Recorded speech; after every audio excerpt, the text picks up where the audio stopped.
Salut. J'ai prévu un voyage à Québec ce week-end, mais je ne suis pas sûr de la meilleure façon de me rendre au traversier de Lévis-Québec. Des conseils?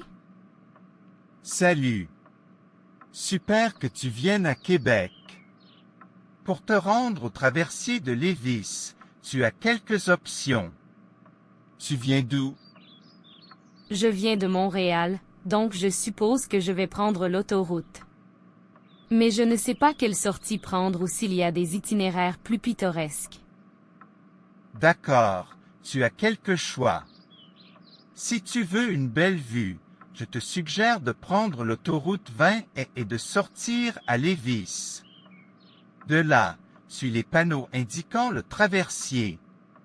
C'est un peu plus long, mais la vue sur le fleuve en vaut la peine. Ça a l'air bien. Y a-t-il des frais de stationnement près du traversier? Oui, il y a des stationnements payants à proximité. Je te recommande de partir un peu plus tôt pour éviter les problèmes de place.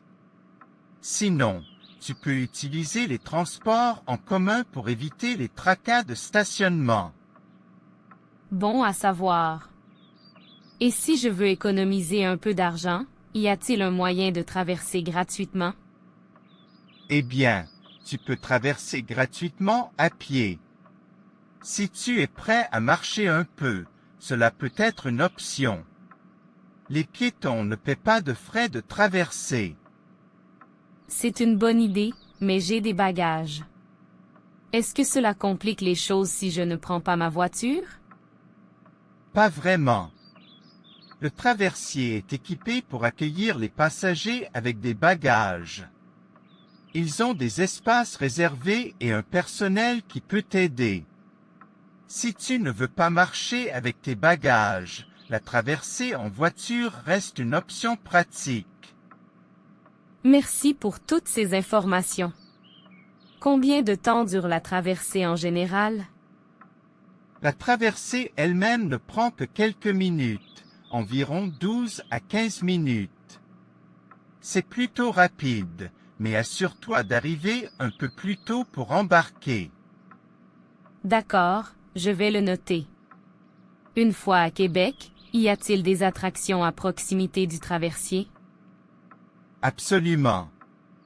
Une fois que tu débarques à Québec, tu es à proximité du Vieux-Québec, une ville historique avec ses rues pavées, ses boutiques et ses restaurants. C'est une excellente occasion de découvrir l'histoire et la culture de la région. Ça semble génial. Je suis vraiment excitée maintenant. Une dernière question, y a-t-il des horaires spécifiques pour le traversier? Oui, les horaires varient, surtout en fonction des jours de la semaine. Assure-toi de vérifier les horaires en ligne ou par téléphone avant de partir pour éviter tout problème. Ils ont généralement des traversées fréquentes, mais mieux vaut être sûr. Merci beaucoup pour toutes ces informations détaillées. Je me sens beaucoup plus confiant maintenant. Je suis vraiment impatient de visiter Québec ce week-end. De rien. Profite bien de ton voyage à Québec. Si tu as d'autres questions, n'hésite pas à me les poser. Bon voyage!